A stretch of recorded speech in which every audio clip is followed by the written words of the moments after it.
Docteur Fdoua Bellouk, nutritionniste, spécialiste en nutrition clinique métabolique et diététique pédiatrique.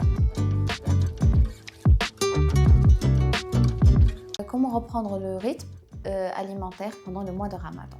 Ça, c'est la question que m'on pose souvent et que je vois qui est très importante aussi. Euh, la majorité des personnes ont du mal à reprendre le rythme alimentaire et le rythme de vie après le mois de Ramadan. Ce que je recommande en tant que nutritionniste, c'est d'abord de garder le même rythme alimentaire, ça veut dire les mêmes horaires de repas approximativement.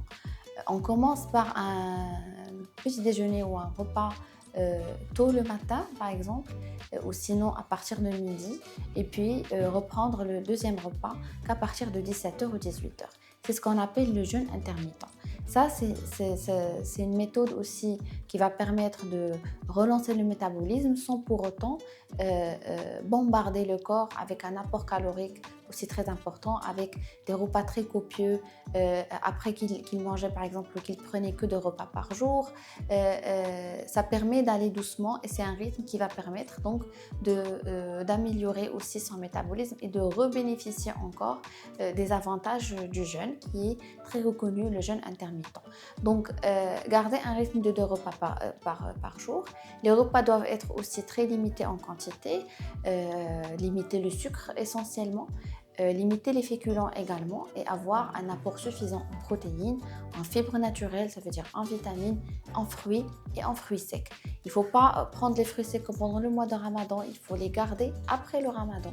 Il faut aussi garder un apport de légumes très important. Ça permet de relancer le métabolisme, ça permet de détoxifier encore plus et ça permet aussi les personnes qui ont souffert pendant le mois de Ramadan de troubles digestifs, de prise de poids, de dyspepsie par exemple, de problèmes gastriques, etc., de reprendre aussi les choses en main et de régler ce problème petit à petit. Je recommande de prendre aussi des aliments très fermentés, ça veut dire des yaourts fermentés, du lait aussi fermenté et des aliments qui contiennent des probiotiques naturels. Ça permet de relancer aussi l'intestin et surtout le système digestif.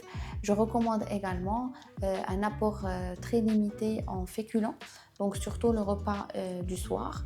Il faut essayer de ne pas prendre beaucoup de féculents pendant le soir. Ça permet aussi de bénéficier des apports des protéines et ça permet de limiter l'apport calorique aussi pendant le repas. Il ne faut pas oublier de bien s'hydrater pendant les 2 repas principaux du jeûne intermittent.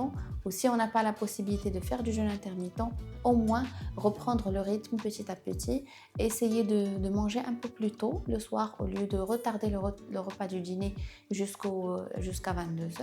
Donc manger à peu près vers 17h et 18h, c'est très recommandé.